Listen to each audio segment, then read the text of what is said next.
There is love. There is love. All right.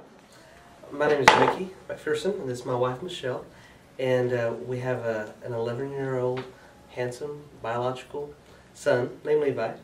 And then we have a beautiful 2.5-year-old girl that we adopted from birth from Butner. And the process, from beginning to end, took about 2.5 years. Yeah, we're essentially doing an international adoption with Edna Gladney. We chose Edna Gladney, I guess, because they're locally based here in Fort Worth.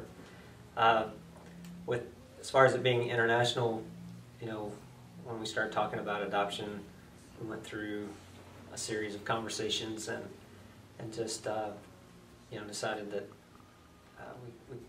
we kept, there was a continual kind of tug, I guess, to go international. But we're essentially looking to get a sibling group.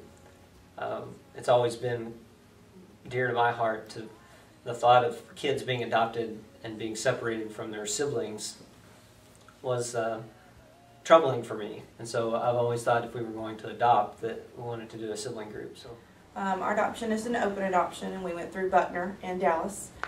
We adopted a little boy. He was born on November 10th, 2006, and he will be 2 in just a few weeks.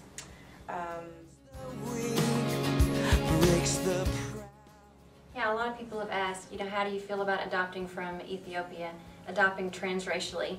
And that's something that we really had to talk about, and it didn't seem like a big deal to us. But as we've talked to more people, we realized we don't know what it will be like. Once we had decided to adopt, I guess our first question was where to go. Because we'd heard of Edna Gladney, because that's in Fort Worth. But we didn't really know about other agencies until we got on the internet and searched around. And we went to one other one and kind of an informal meeting, got some information. But once we went to Butner, we felt just a total peace about it.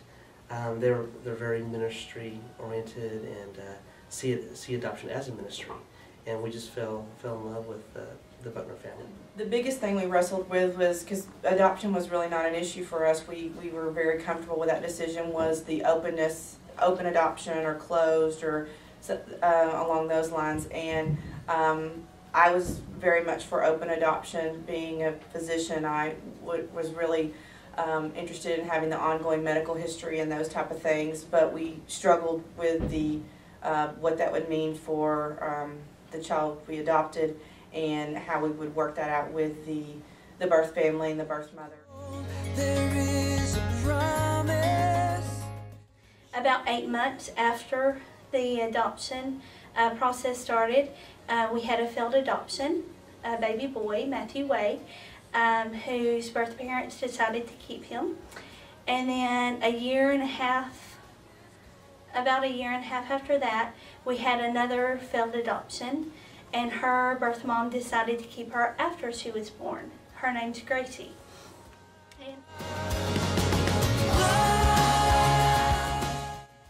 Faithlyn Rose Nicole McPherson was born, and her name is really special. Faithlyn, Lynn is after both moms, but it also means overflowing or a cascade of faith, which is what God taught us through this whole process. And then Rose is very significant because I see that as our journey.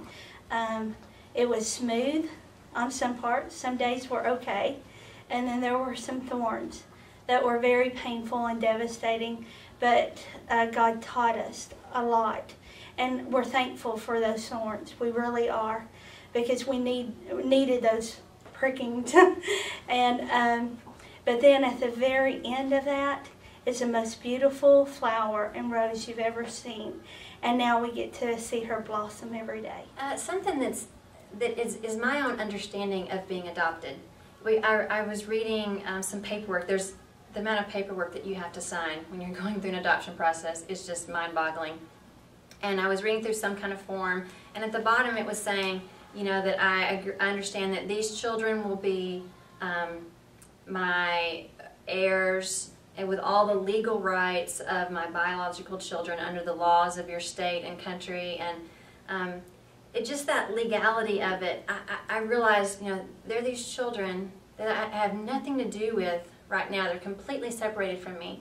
But when that adoption takes place, that they are exactly like the children that came from me, my biological children. And that reminded me so much of the scriptures in the Bible that talk about us being equal heirs with Christ. And I realized, just like those children in Ethiopia are so far away from me and don't even know who I am, that when they're adopted, you know, then they become completely my children.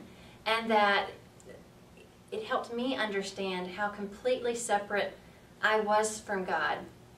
And that when I was adopted, you know, by Him, that I'm just like those children, completely His. And so in some ways it's helped me really understand more what a gift God gave me of adoption, and how He looks at me just like He looks at His Son.